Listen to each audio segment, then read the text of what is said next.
السلام علیکم ورحمۃ اللہ وبرکاتہ۔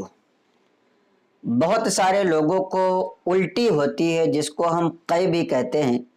تو الٹی کے بارے میں عام طور پر لوگوں کو مسئلہ پتہ نہیں ہوتا ہے کہ الٹی پاک ہوتی ہے یا ناپاک ہوتی ہے۔ قے اگر ہو جائے تو کب پاک رہے گی، کب ناپاک رہے گی؟ تو دین کے مسائل آپ کے اوپر سیکھنا ضروری ہے۔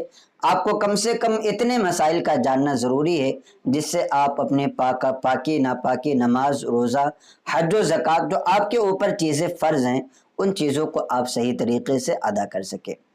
الٹی انسان کو کبھی کبھی ہو جاتی ہے، آپ کو بھی کبھی کبھی ہوتی ہوگی۔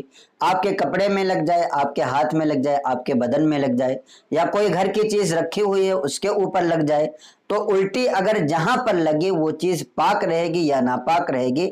آج انشاءاللہ تبارک و تعالی ہم اس بارے میں بات کریں گے۔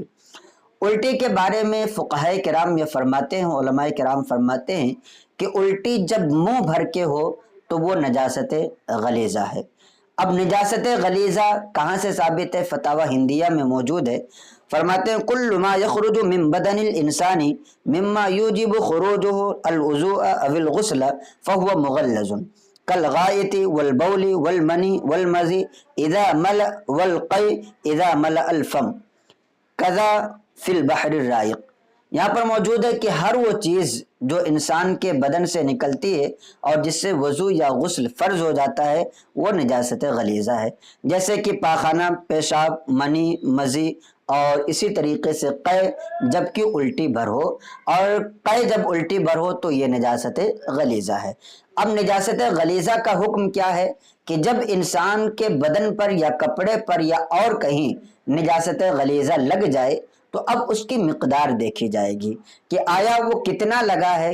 نجاست غلیظہ اگر 1 درہم سے زیادہ لگا ہو، درہم جو ہے آپ کے انڈیا کا 1 روپے کا جو پرانا سکہ ہوتا ہے اس کی مقدار میں درہم ہوتا تھا، تو اگر 1 درہم سے زیادہ لگا ہو تو ایسی صورت میں اس نجاست کو دھونا فرض ہے۔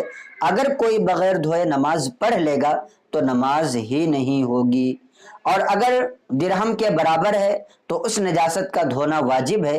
اگر بغیر دھوئے نماز پڑھ لیا تو نماز مکروہ تحریمی ہوگی، یعنی ایسی نماز کو دوبارہ پڑھنا واجب ہوگا۔ نماز مکروہ تحریمی ہو تو اس کے بارے میں فقہائے کرام فرماتے ہیں کل صلاۃ ادیت مع کراہۃ التحریم تجب اعادتها، کہ ہر وہ نماز جو کراہت تحریمی کے ساتھ ادا کی گئی ہو اس کا اعادہ کرنا واجب ہے۔ لہٰذا اگر 1 درہم کے برابر تھا اور دھویا نہیں، اسی حالت میں نماز پڑھ لی تو نماز جو ہے مکروہ تحریمی ہوگی، اور اگر 1 درہم سے کم ہے تو ایسی صورت میں اس نجاست کا دھونا سنت ہے۔ بغیر دھوئے نماز پڑھ لے گا تو نماز ہو جائے گی لیکن خلاف سنت ہوگا۔ اب رہی یہ بات، یہ تو اس وقت کی بات ہے کہ جب الٹی ہو اور منہ بھر کے ہو۔ منہ بھر کا ہونا آپ کیسے پتہ کریں گے کہ منہ بھر کے تھا یا منہ بھر سے کم تھا؟ تو اس کے بارے میں فقہائے کرام فرماتے ہیں کہ اگر آسانی کے ساتھ الٹی کو روکا جا سکتا ہے تو اس کا مطلب یہ کہ وہ منہ بھر کے نہیں ہے، اور اگر بے اختیاری طور پر روکنے کے باوجود بھی وہ منہ سے باہر آ جائے تو اس کا مطلب یہ کہ وہ منہ بھر کے تھا جس کی وجہ سے وہ روک نہیں سکا۔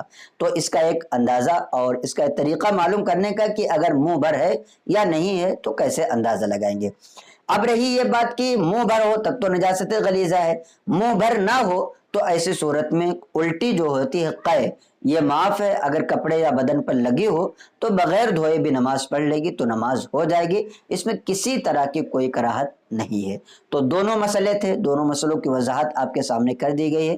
آپ سے گزارش ہے کہ اس چیز کو صحیح طریقے سے سمجھ کر اپنے دوستوں احباب کو بھی اس بارے میں بتائیں، اس لیے کہ یہ مسئلہ ایسا ہے جس پر عام طور پر کم بات کی جاتی ہے، اور عام طور پر شاید آپ کو بھی آج سے پہلے پتہ یہ نہیں رہا ہوگا کہ الٹی جو ہوتی ہے نجاست غلیظہ ہوتی ہے۔ تو جہاں پر بھی آپ کے کپڑے پر، آپ کے بدن پر، یا آپ کے نکالے ہوئے دوسرے کپڑوں پر، یا آپ کے بستر وغیرہ پر لگی ہو تو اب وہاں پر مقدار دیکھ کر کے اندازہ لگا لیجئے کہ کتنا لگا ہے۔ اگر منہ بھر کے رہا تب تو وہ نجاست غلیظہ ہوگا، اس کا دھونا پھر ضروری ہوگا۔ اگر منہ بھر کے الٹی نہیں تھی تو بغیر دھوئے بھی اگر آپ اس پر نماز پڑھیں یا اس کپڑے کو پہن کر نماز پڑھیں، یا آپ کے بدن پر لگا تھا اور ویسے ہی نماز پڑھ لیا، منہ بھر نہیں تھی، تو نماز ہو جائے گی۔ آپ سے گزارش ہے کہ اس کلپ کو زیادہ سے زیادہ اپنے دوستوں احباب کو بھی ثواب جاریہ کی نیت سے شیئر کریں۔